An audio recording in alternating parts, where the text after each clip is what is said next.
तो battle ground की खबरों में सबसे पहले खबर अमेरिका की यूक्रेन युद्ध पर बदली रणनीति की करेंगे। डोनाल्ड ट्रंप की अगुवाई वाली अमेरिकी सरकार ने यूक्रेन को लेकर अपनी नीति को बदल डाला है। सवाल ऐसे में यह है कि इस रणनीति में बदलाव का असर क्या होगा?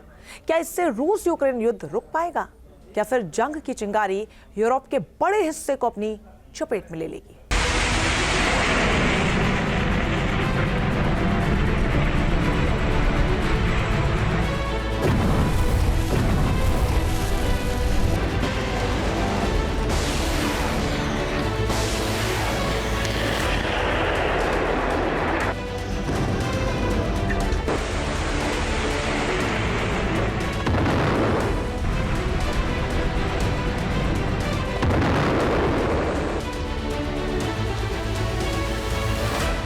इस युद्ध से यूरोप का नक्शा बदलने वाला है। इस जंग में यूरोपीय देशों का बहुत कुछ दांव पर लगा है।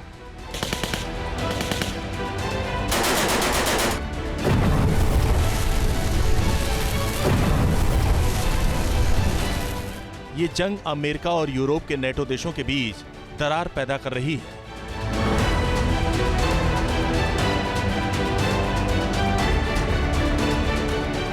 अमेरिका में डोनाल्ड ट्रंप की ताजपोशी से इस युद्ध का समीकरण बदलने लगा।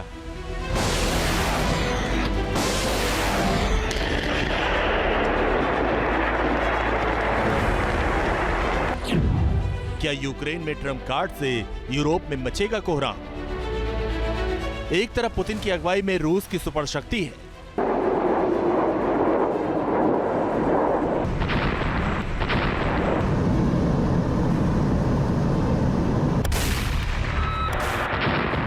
दूसरी तरफ यूक्रेन है जो कभी रूस की अगुवाई वाले सोवियत संघ का हिस्सा हुआ करता था, अब पुतिन की अगुवाई वाले रूस का कट्टर दुश्मन है।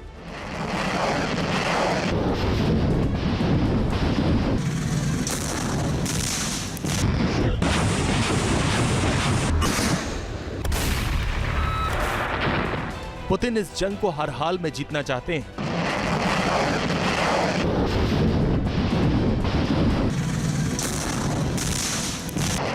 वहीं यूरोप के नेटो देशों की ख्वाहिश है कि यूरोप की सेना हर हाल में जंग हारे।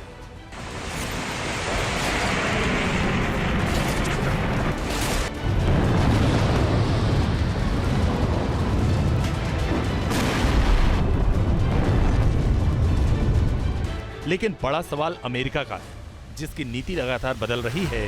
पूरी दुनिया अमेरिका से एक बड़ा सवाल पूछ रही है, आखिर संयुक्त राष्ट्र में यूक्रेन पर क्यों पलटा अमेरिका?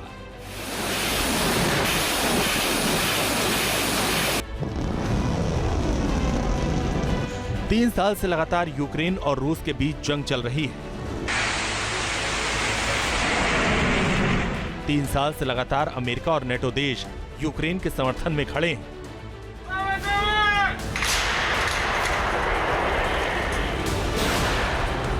चौबीस फरवरी 2022 को रूसी टैंकों का मुंह यूक्रेन की ओर खुला था। विध्वंस और तबाही, ये सिलसिला लगातार चल रहा है।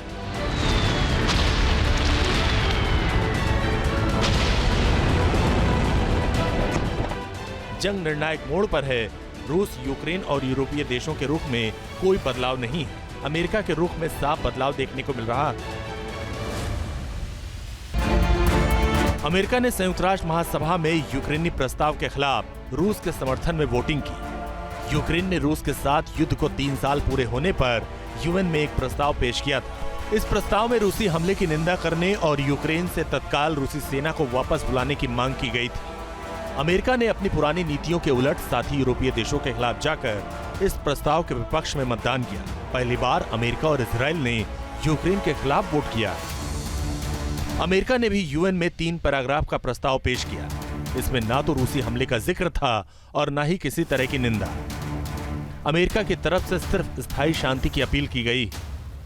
बाइडेन के दौर में अमेरिका यूक्रेन के साथ मजबूती से खड़ा था। 2022 से शुरू हुई जंग में अमेरिका लगातार यूक्रेन की मदद करता रहा, लेकिन डोनाल्ड ट्रंप ने इस नीति को एकदम उलट दिया है। ट्रंप यूक्रेन के राष्ट्रपति जेलेंस्की को तानाशाह बताते हैं, लेकिन पुतिन को तानाशाह बताने के सवाल पर कुछ इस अंदाज में जवाब देते हैं। 3 साल से यूक्रेन और रूस के बीच जंग चल रही है। कौन सही है कौन गलत, किसने जंग शुरू की, कौन है जिम्मेदार, ये सवाल अलग है। सबसे बड़ा मुद्दा जंग के खत्म होने का है।